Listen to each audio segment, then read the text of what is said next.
As many of you are aware, at Mount Leo we have a Bible correspondence course that takes place through the mail. Many students will write us from time to time in regard to the questions that they have. And throughout the years, it has been a blessing to receive these questions and to answer them from the Bible. Today, I'd like to take a moment to share with you a question that was asked last week. The question comes from 1 Corinthians chapter 10 and verse number 13, where the Apostle Paul said, "No temptation has overtaken you, except such as common to man. But God is faithful, who will not allow you to be tempted beyond what you are able, but with the temptation will also make the way of escape, that you may be able to bear it." The question was centered on the thought of, what exactly does God do to offer us the way of escape? I've put together 4 thoughts from this passage that I'd like for you to consider as a Christian of what you need to do to escape the temptations in your life. How does God do this? Number 1, we need to recognize from the greater context included in verse number 12 that we should not be prideful in our temptations. In other words, we should not think that we are too good to fall into sin. Paul said in verse 12, "Therefore let him who thinks he stands take heed lest he falls." Of course, from the Old Testament, we have heard it said that pride comes before the fall. And this, of course, is true. God is reminding us through the inspiration of Paul that pride indeed comes before the fall.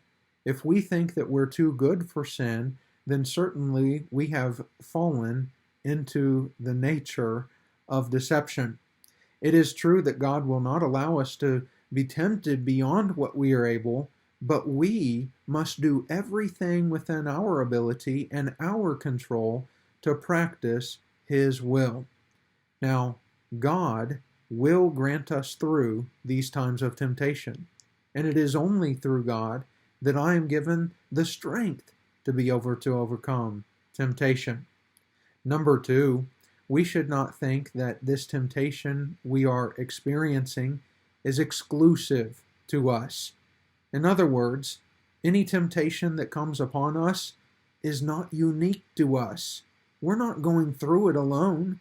For the Apostle Paul said, "No temptation has overtaken you, such as is common, except such as is common to man. Others have endured it, and others have come through it." That's what William Barclay said. And we need to realize the fact that we too can come through this. If you look at the greater context of 1 Corinthians chapter 10, the Apostle Paul points out physical Israel as an example. In the first few verses, he identifies some things that points to this thought: avoid their mistakes. In the next few verses, as we read down through at least verse number 11 and 12, we learn from Paul that there are examples specifically to their mistakes. And he says, use these examples as what they are. Learn from the history of physical Israel and do not fall. You see, they too had fallen into some of the same categories and temptations of sin that we do. And we are not alone. We are certainly not alone and exclusive in the temptations that we face. That brings us to point number 3. We should not think that we are alone in this temptation. Not only in the sense of how brethren and others of the world face temptation alike us, but rather who is with us in the midst of our temptation. The Bible says that God is faithful. God's faithfulness has been shown to us through the example found among the Israelites being able to escape from the Egyptians in their bondage. And His faithfulness is even more ensured through the path that God led them on when they were wandering in the wilderness. God is indeed faithful.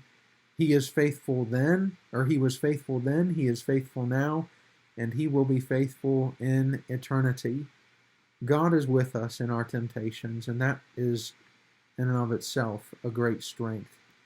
Number 4, and the lesson is yours, we should trust that God has a plan.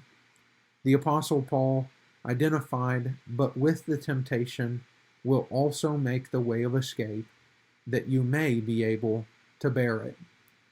The Bible doesn't say that God's going to take away that temptation and then provide a way of escape, but He is going to provide the way of escape alongside of the temptation. You see, God has given Satan the ability to continue to tempt mankind. God has made us as free moral agents to choose between right and wrong. But yet it's within our ability, it's within our own conscience, it's within our own power to make that decision of which way we are going to go. God is going to lay down aside the way of temptation, a way of escape, that we may be able to bear it, that we may be able to indeed overcome it and endure it, just like those who have gone on before us, just like others who may be living and have overcome their sins and their struggles. You see, some of the sins and struggles you've gone through already may be some of the new things that other brethren are experiencing for the first time. We're not alone in our temptation. God certainly is with us. He has a plan for us. Do not be too prideful and think that you cannot fall to sin. Thanks so much for tuning in. I hope that you have a wonderful day and meditate on these things.